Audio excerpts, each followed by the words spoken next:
right, guys, welcome to the Yanagida Podcast show. Debbie, thank you so much for coming on. You're welcome. Thank you Debbie, for having oh me. my gosh, it's just mind blowing because when I was digging in, I was like, Debbie, like, you gotta please share, like, how did you get started? Who are you? And all that good stuff. Because I looked up 24 years at MEO, and how did you get started in all of this? Well, actually, I grew up on Oahu. My father was in the Navy, so I moved to Hawaii when I was 9. So I went to elementary school, middle school, high school, and then I moved to Maui in my early 20s with some friends. And I had been working in retail in Oahu, so I went in and I applied at Liberty House. Oh, okay. And I walked in their door, the old days, the old Liberty House, and they hired me and said, "Can you start tonight?" So I said, "Okay." And I worked for them for 20 years. 20 years? Yeah. So they... This was in Oahu? No, this was on Maui. Oh, the Maui Liberty House. Ka'ahumanu, wow, yeah. No kidding. So I worked about 10 years at Ka'ahumanu, and then I transferred to the resorts, and I was a manager out at the Whalers Village store. They used to have a Liberty House out there, and I was working there and supporting Whalers Village and some of the resort shops. There were a lot of resort shops and hotels back then. And then a position opened up back at Ka'ahumanu, and I transferred back, and I was a manager of cosmetics and jewelry. And then I was married. I had a little baby, and I really liked HR, and they had an opportunity to go into the HR department, but you would start in the bottom, basically. So I took a huge cut in pay, and I went in and I was a clerk. Wow. And it was back in the days when we had these time clocks on the wall that you had to punch. And then my job was to code it on the bottom so that the payroll people knew where to code it. Dang. I scheduled interviews, whatever, all the support stuff. And then Liberty House was pretty progressive. They were very good about grooming their internal talent. And so they created a training program for people interested in careers in HR. So I participated in that and basically got all the components needed. And then I became the assistant director, or they called it personnel manager back then. So I was the assistant personnel manager for the store. And then we were also supporting all the resort shops at that time because the company started changing their makeup. And so I did that. So I worked in HR about 10 years. And then there was a job posted at MEO for an HR manager. And my sister-in-law said, there's this thing, back then, no internet. So she said, there's this job at MEO, I think it'd be perfect for you. And it's an HR manager. So I said, I didn't honestly even know what MEO was. So, and you couldn't go online and Google it. So you had to go ask around. I do remember seeing the little small buses with MEO, MEO buses. Taking the kids, so I kind of knew a little bit. So I went to an interview, and it was still dark outside because Gladys Bisa was the executive director at the time. And she ended up going on to be a council member and council chair and did a lot of things. So she interviewed me. And I didn't get a call for a couple of weeks. So I thought, man, they're not going to hire me. And I got a call and they offered me the job. So I said, okay. So I was an HR officer for the MEO, kind of grew their HR department. They didn't, they were kind of in a transition period where they had just received a lot of big federal grants the year I got hired, which was in 2000. And so they really wanted to, Gladys wanted to create more structure. And so because I came from a corporate HR system, I knew what it looked like. What I didn't realize is that I was now corporate. I didn't have anybody to call and ask questions to. So I got involved in SHRM, the Society for Human Resource Management, so that I had a good support system. And then I also worked with a labor attorney that we had worked with at Liberty House on Oahu, and really helped build up the whole HR systems at MEO. Wow. And then after about 10 years of that, I was asked to apply for the chief operating officer, which is like the number 2 person. And so oversees all the programs. And so I did that. I got a national certification in, it's called results-oriented management accountability training. And so really teaches you about being outcome driven and how using data to analyze what you're doing and not just be so service oriented. not that services aren't important, but you want services to make some kind of change, Which right? makes Just like sense. what Yeah. you do in fitness, right? Mhm. And so, so I did that. And then the CEO at the time was going to retire, and she said, you know, they want you to take over. I was like, I don't want to do that. So I went home and talked to my husband. He's like, well, if you don't do it, they're going to bring somebody in new. You're going to have to train them anyway. So why wouldn't you do it? And I was like, what if I'm not good at it? Wow. And so I did, and it's been a blessing. I mean, I'm very fortunate to have some tremendously talented staff who are very, very dedicated. I mean, really believe in the mission. You know, it's a place where you go to work and you feel good every day. Like you feel this warmth of the people that work there. It's very genuine, and that makes it easy. Mhm. The hard part is dealing with politics and federal regulations, and you know, there's a lot of hoops to go through. So we have so many funded programs, and each program has its own set of rules about what you can and cannot do, and how you report it, and how you comply. And so it's a lot of balls in the air all at once. But when you go out and you talk to people and you see the impact that the programs or the services make on, you know, how they affect their lives, it makes it all worth it. Wow. And that was 14 years ago? So 2000? I've been a CEO from about 7 years now. Actually, this month. That's 7 years. Oh my goodness. But 24 years in total. So quite a journey. What a journey. I'm curious, like, where did this drive come from? Because that's very special. I don't know. I grew up. My stepfather was the one that was in the Navy, and so brought us to Hawaii. My mom and my birth father got divorced when I was about 6 months old. My birth father's from Honduras, actually, Central America, and so my mom, when she married my stepdad, he was a deep sea diver back in the days when they used to wear the big helmets and have heavy boots, and he would go down and do submarine repairs. And so they were in this small ship called the USS Kukal, and they would get deployed, and they'd be out at sea those 6 months and in 6 months. So even though my mom got remarried, we're in Hawaii, no family, and my mom and 4 kids. So my mom, my brother and I from my mom's first marriage, and she had 2 with my stepdad. And I was the oldest girl, and my brother was like, you know, peace out, I'm not doing it. So I kind of took over taking care of everybody in the family. So I had a lot of, I think, I had a lot of drive as a very young person, feeling like I wanted to accomplish things, and I didn't quite know how I was going to do it. But if you tell me I can't do something, I'm going to prove you wrong. I love that.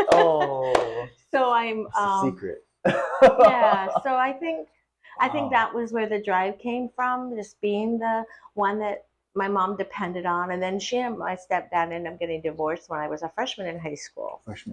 And so he was completely out of the picture. And we still stayed on Oahu. So then I was really stepped up and was kind of the caregiver for my sisters. My mom was working a lot. My brother he's about 3.5 years older than me. So he was already working. He was finishing up high school. So, you know, I just took a lot of responsibility. And then when I moved to Maui, I just wanted to, I don't know. So I don't know. I always wonder that, like, what motivates people. I think I just always wanted to be proud of who I am and make sure that I was being a contributor, and I wanted to learn and accomplish something. And so I just looked at, you know, what is the path to do that? So kind of kept my head down, and sometimes I didn't like things, and I just sucked it up and worked through it. But it definitely paid off. And I, you know, tried to instill that in our children. We have an adopted daughter that's about 15 years younger than me, and then we have 2 of our own birth children. And both went to Maui High. The 2 went to Maui High. Our oldest daughter actually went to Baldwin. She came to live with us when she was a freshman in high school. Oh, gotcha. Yeah. Wow. So she was so she went 4 years to Baldwin. The other 2 went to Maui High. But that's back. We live in Kihei, so back then, Kihei was a Baldwin district, right? Then they built Kinke Kaulike, and they redistricted everything. Wow. So then Maui High became the school for Kihei. So that was sort of how that happened. Oh my gosh, this is it's just amazing because even like the track record of like being somewhere for a long time Mhm. and shows like commitment, loyalty. I mean, loyalty. I mean, like, and that's really. I'm just trying to see like what you're saying too. I hear responsibility, the different courses, accountability, all this stuff, and it's like, wow. What would you say to somebody that's kind of like, let's just say they're 20, they're in college, Mhm. and they're trying to figure something out, but they want to do something, but they're not sure. Well, what's really great now is there's so many opportunities for internship programs, and a lot Mm, of them now are even paid. I mean, back mm, in the day, it was unpaid. And so you unpaid. just sort of went in there and donated your time. So you can test things out.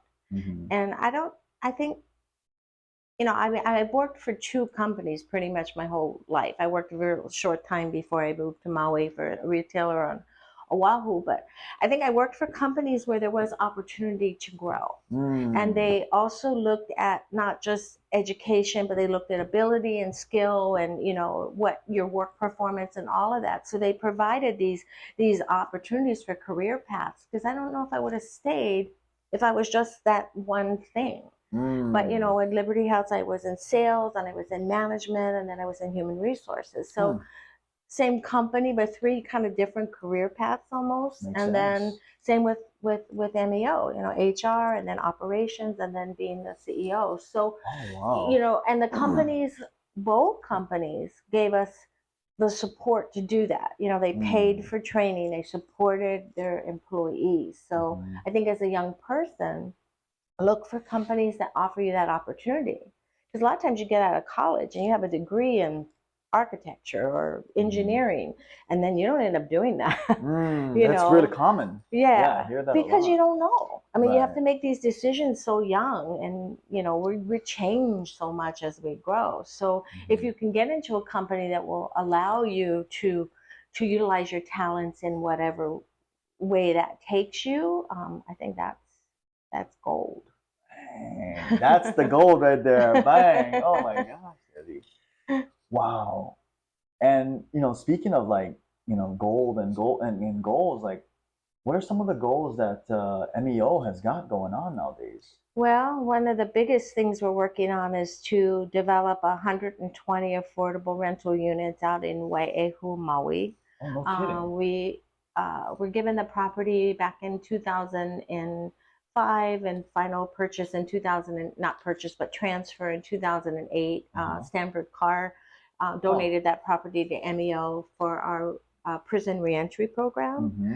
And then we did some programming out there, but we were never able to secure enough funding to build out like a farm dwelling and do what we really wanted to do, which was like an employment and training academy for people coming out of prison. Uh-huh. So the property was pretty much sitting there, empty with nothing going on for about probably almost 10 years. 10 years. And This was then, Wai'ehu. yeah, Wai'ehu. Wow. It's a small little strip right on the corner of Wai'ehu Beach Road Wai'ehu and Beach Road. Kahikili Highway. Oh, So okay, right on the okay. corner. Oh. And so it's like a small strip. So Uh-huh.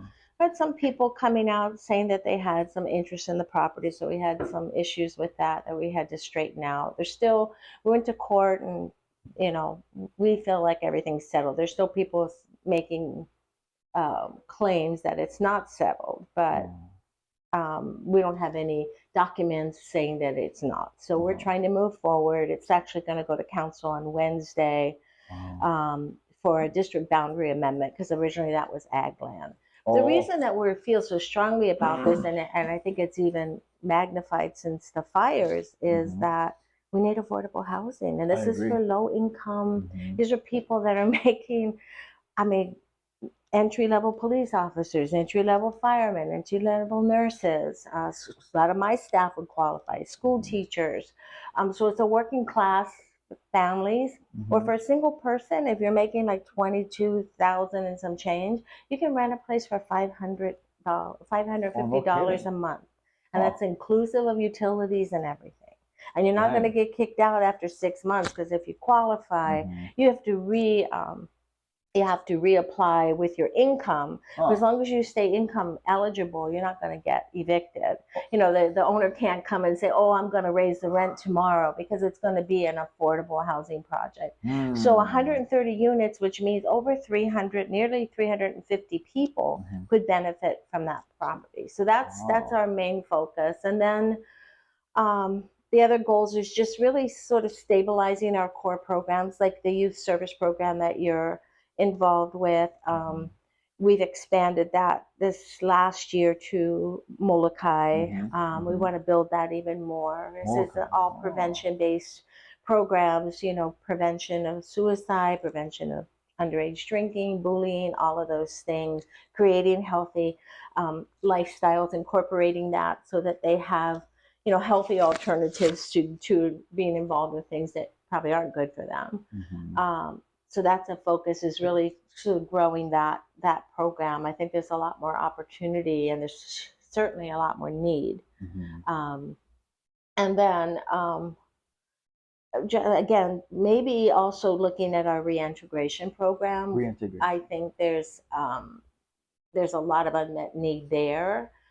It's very hard, though, to find funding to sustain programming, and you know, success rate probably for a program like that might be 65-70%. And so not everybody wants to fund that, but sometimes it takes a couple of tries before somebody finds their way. That makes sense. So we don't give up. Wow.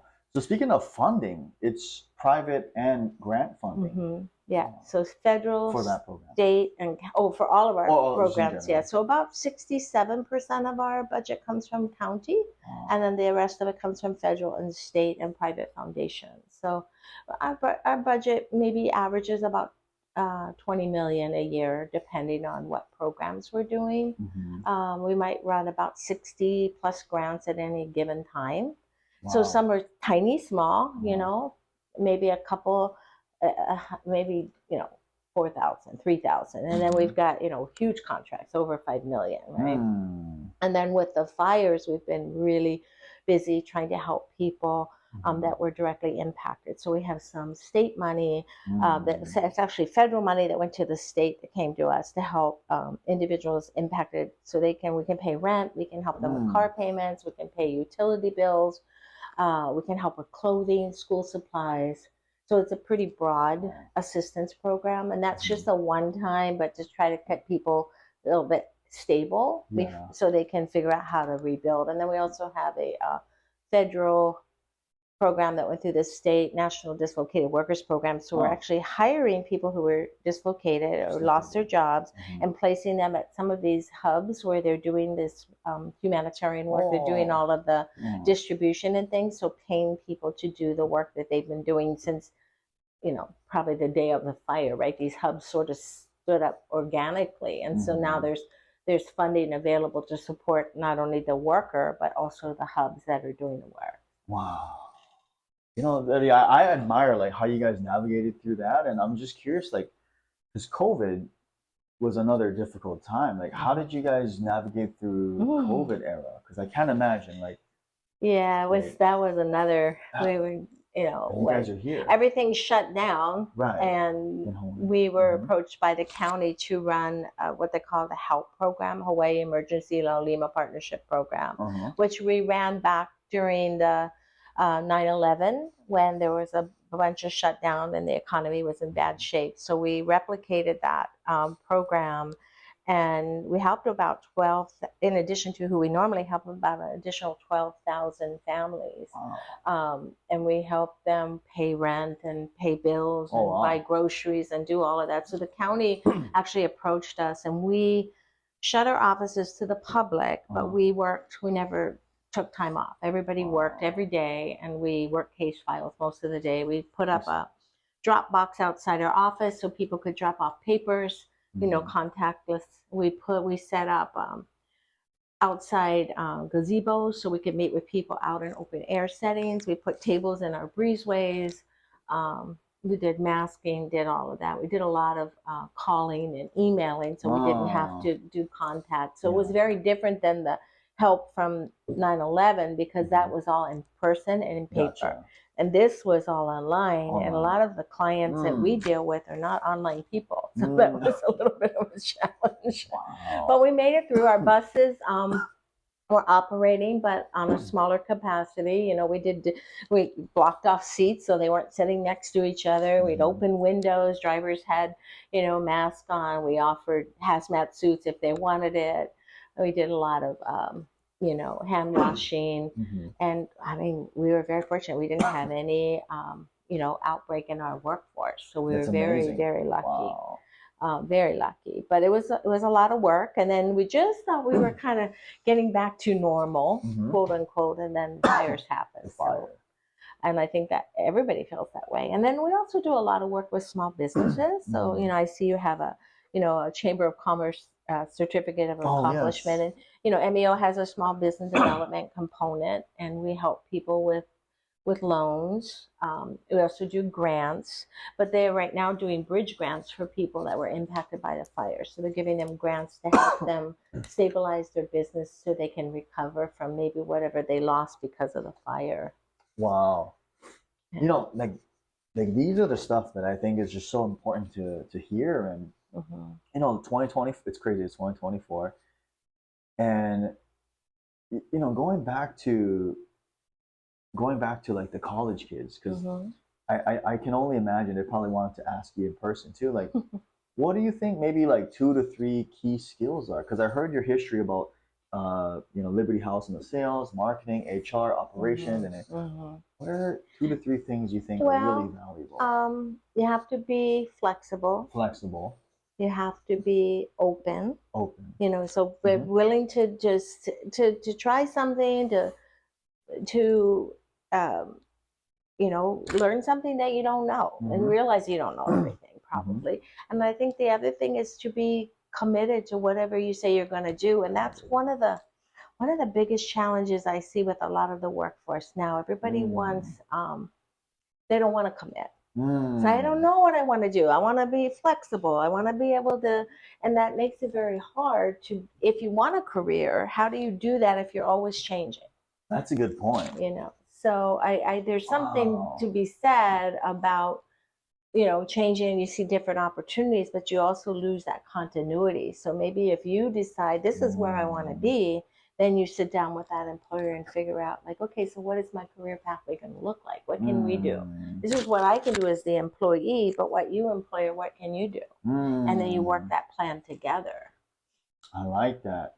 Open-minded and flexible, but also committed. Yes. That's huge. Because it sounds like, I mean, yeah, you're the path was commitment for you. 2 companies, I guess. Yeah. Like I said, I don't think I just feel blessed. Like you know, Liberty House, I always tell people, I used to do the new hire orientation. I said, they raised me from a baby, and you know, I met my husband working there, and I have kids, and, you know, I think they gave me my life, and they were such a great employer. They took really good care of their employees back in the day. And we still have a ton of friends. I still have so many people that I'm friends with that I met, that we worked together when we were all kids. You know, we were, you know, 20-something years old, and now we're all not kids, and we all have grandkids. Yeah, grandkids. Yeah, there you go. Wow. So I don't know. That's amazing. Okay. I think some of it is luck. I do. I think, you know, you're just in the right place at the right time. And I worked for some incredible bosses that believed in me.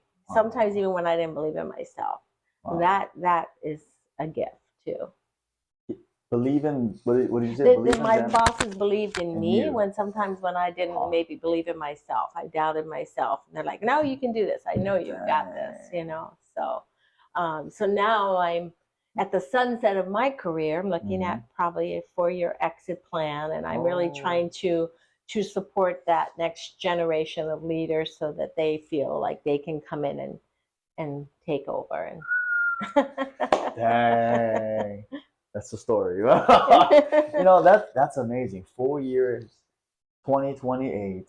Wow. That would be Wow, 28 years. Yeah. I mean, oh, Yeah, and it'll go by that's fast. I mean, people are like, "Oh, that's a long that was time," 20 but COVID, 4 years. 4 years will go like that. I mean, and the older we get, the faster it goes.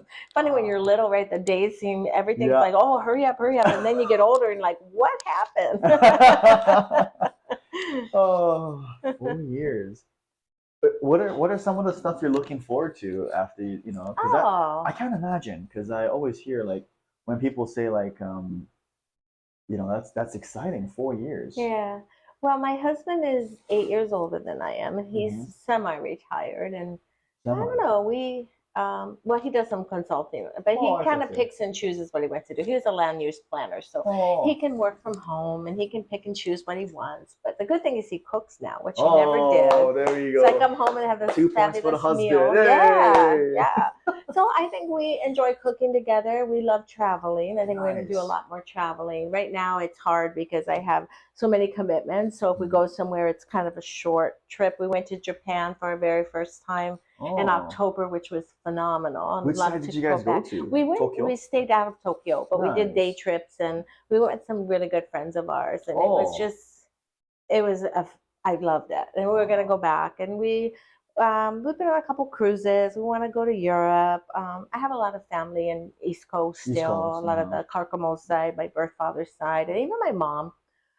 Some of them in Florida and different places. So I want to visit family, and I know I always wanted to go to like New England. I've never New been England. there. I want to Oh, go to that area. So oh, I don't know. We're just gonna travel, and then of course spend time. I love, family to me is the most important, and I love mhm. spending time with my kids and my grandkids, and my husband's sister and her husband are close to us, and we have some good friends. We love hosting dinners at our house, and just kind of hanging out. So I'm doing some more fitness things. You'll be Hey, there proud. you go. There you go.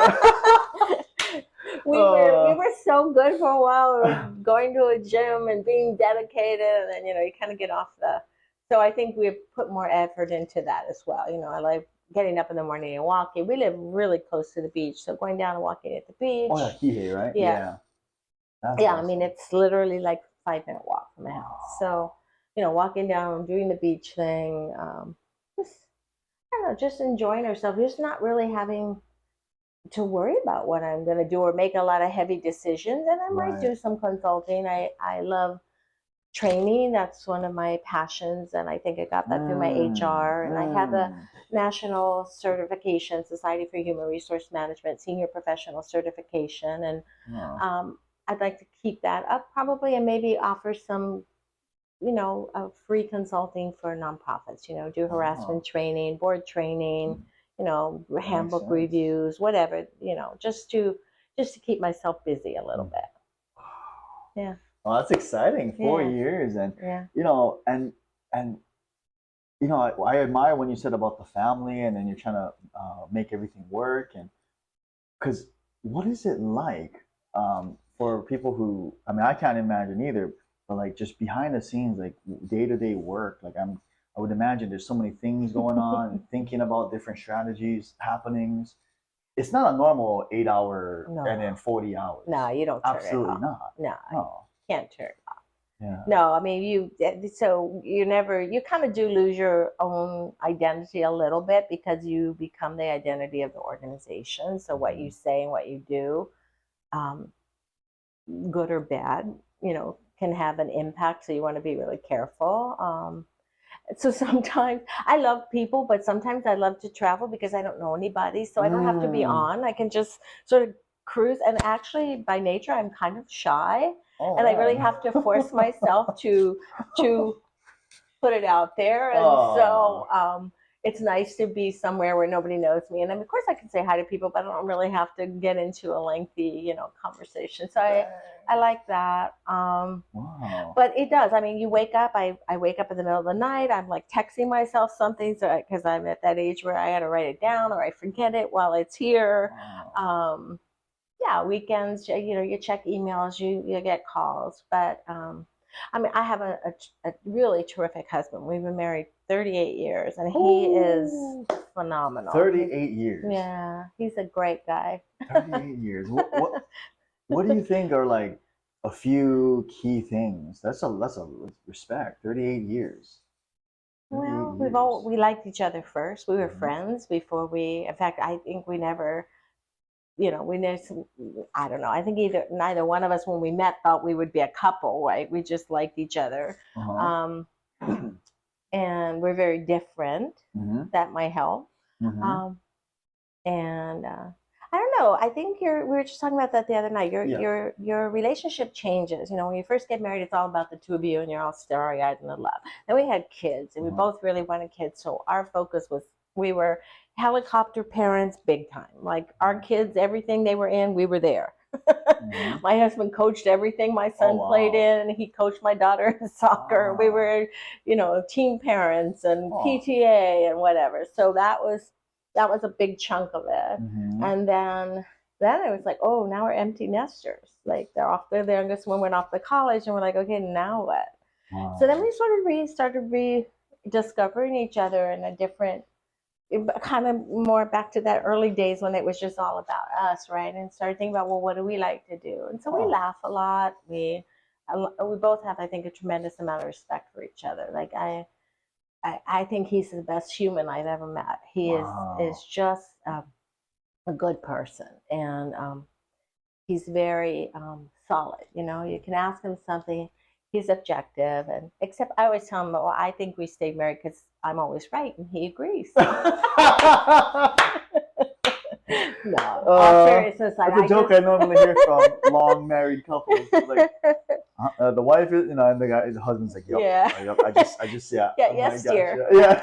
No, we laugh a lot. I mean, we Oh. laugh a lot, and I don't know, you know, things when you're younger and you get in little squabbles about things. It's like we don't even fight. I mean, there's nothing to fight about. We just laugh. You know, what do you mean you lost your keys again? You know, I don't know. It's just things that would have been you know, something that would irritate you. It seems so irrelevant now, right? So I don't know. I think you just have to, if you just enjoy each other, respect each other, I think that's everything. Wow, that's beautiful. Thank you.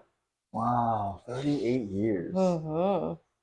And you said in the beginning it was just friends. Like Yeah, we were friends. There was a bunch of us. He worked at Liberty House. I worked at Liberty House, and we all kind of hung out together. We used to have like beach parties out at Kanaha, you know, and like Sunday usually not. It was a kind of not that many people had to work, so we'd all bring coolers and, you know, food and grill and just hang out, you know. So that's sort of how we started hanging out and got to know each other. So.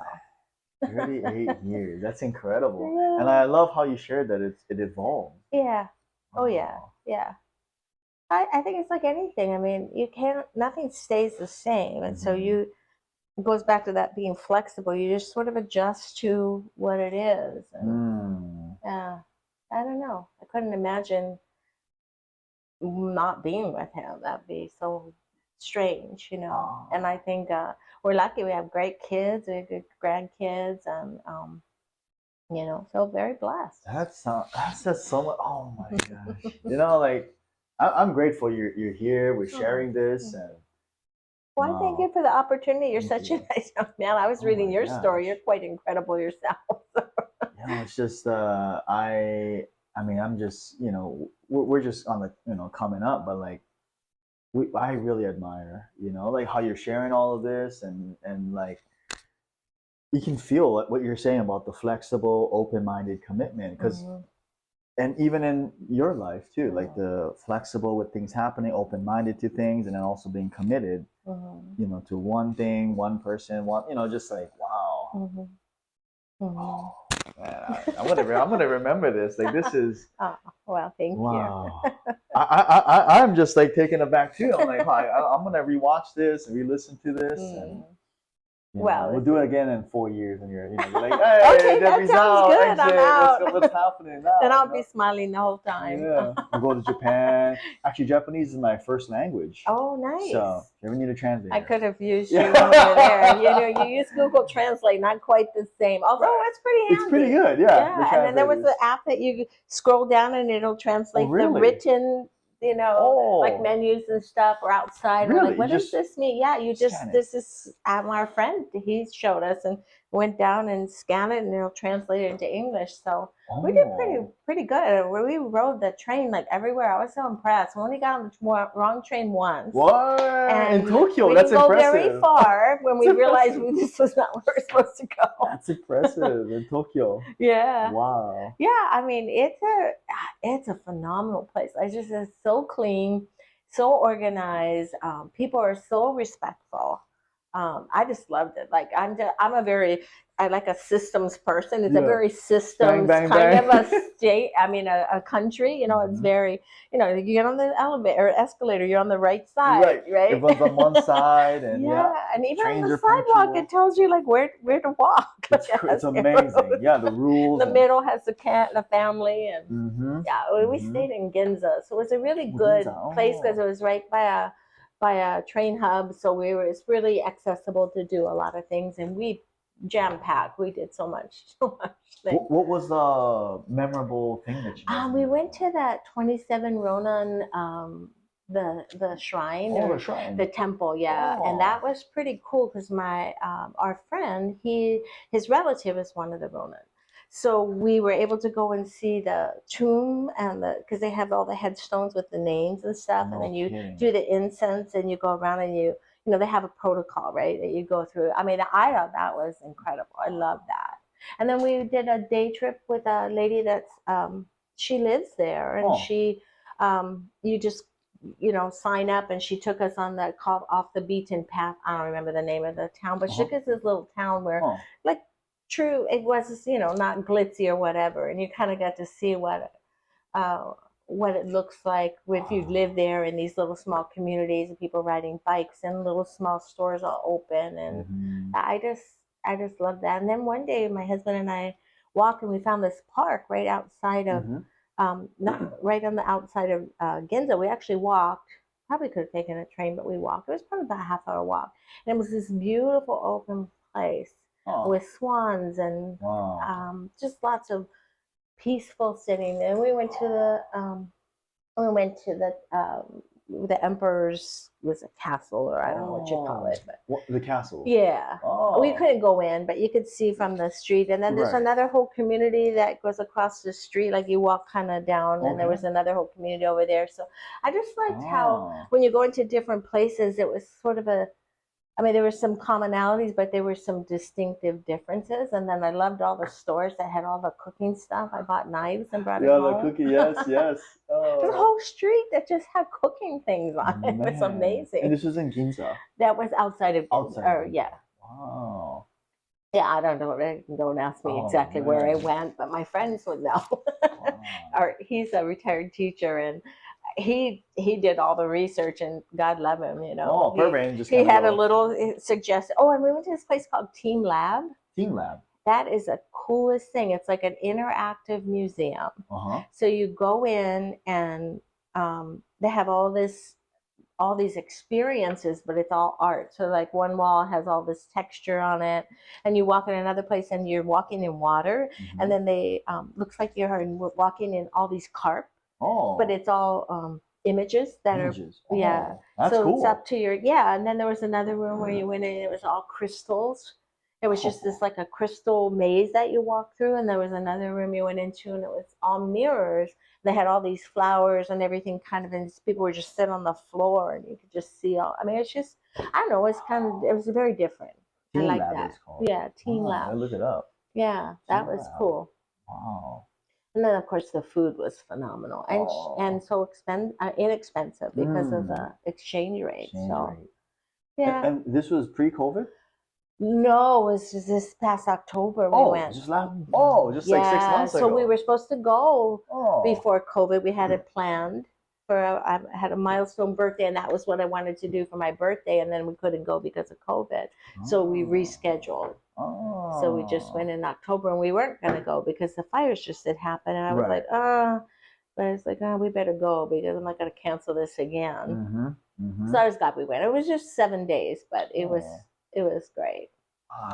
A long flight though. Yeah, was it 8 hours, right? 8 hours, yeah. Yeah, we went on Hawaiian. Have you've been then? So how do you said? So my parents are from there, and then I Oh, was born and raised here. ah, But I didn't really speak English until maybe 9 years old. wow, Because wow, everything was just Japanese at home, and right, so I actually really spoke pidgin heavily as a kid, and it really helps because everybody right, understands. And right. when you'll say like, You didn't get oh, beat up in school. yeah, like it's not as crazy. People Right, understand like, oh, what right. broken English. Wow. And so, and then I lived there, a few months here and there, maybe about a few years total in Japan as a kid, and had the different cultures, and yeah, and everybody in my family is there. It's Mm, just myself that was born mm, outside of the country, and yeah, wow. it's a very big So where blessing. where in Japan? Oh, so my mother's side is from Shizuoka, Mm-hmm. and then my father's side is from Fukushima. Oh, So okay. that's where all the crazy the earthquakes and stuff happened, the Right. tsunami. But Right. luckily, his family, my dad's side of the family, was more inland, closer Um, to the mountainside. So, oh, and this is our family samurai crest. Yeah. oh, nice. So a little bit more on the mountainside, and yeah, I Yeah, I very have a grateful. yeah, that's awesome. Well, your English is perfect. It's Thank amazing. you. But Thank you. I know I try my best reading books and trying to read to learn and try to just dedicate like, okay, I need to get better. My vocabulary needs to increase and be more just like different things and well, what you said, reading is the key. That reading. really improves people's vocabulary, right? That's Hmm. really, I think, the key. And then you have to look up words sometimes, but that's okay because Hmm. that's how you expand your vocabulary. Like, oh, that's what that means. Yeah. Back in our day, we had to look it up in a book. Oh. Speaking of reading, is there any books that you've read recent that you've liked or in the Mm, past? I haven't read. I think the last thing that I read was Michelle Obama's Oh, biography. gotcha. And I have a lot of books, and I used to Oh, read all the time. And I Michelle honestly Obama. now I end up reading like business journals. I read a lot of Oh, HR that things makes sense. and Yep. Pacific Business News, and so I don't read a lot of books. Oh, But I Pacific would do Business that when I News. retire. But I read Oh, her biography, and I just loved it. I wow. thought I liked her, but after I read the book, I really liked her. I thought she was a Wow. pretty incredible What woman. was the memorable takeaway from the book? I'm Just curious now. I think just her commitment to her family and her Oh, husband, and oh, the journey and some of the sacrifices she made to support her husband through his journey of being president, and um, wow. some of the experiences that the mama bear in her that would come out to protect her kids. I mean, I could relate to so much of that. Oh, man. So I thought that was, and just somebody who, she came from not super wealthy, and really worked hard, and made things happen, and so I think that was Damn. cool. Oh. Debbie, it's just amazing because like before this, like I'm so excited. Like, have you ever thought about running for any kind of politics?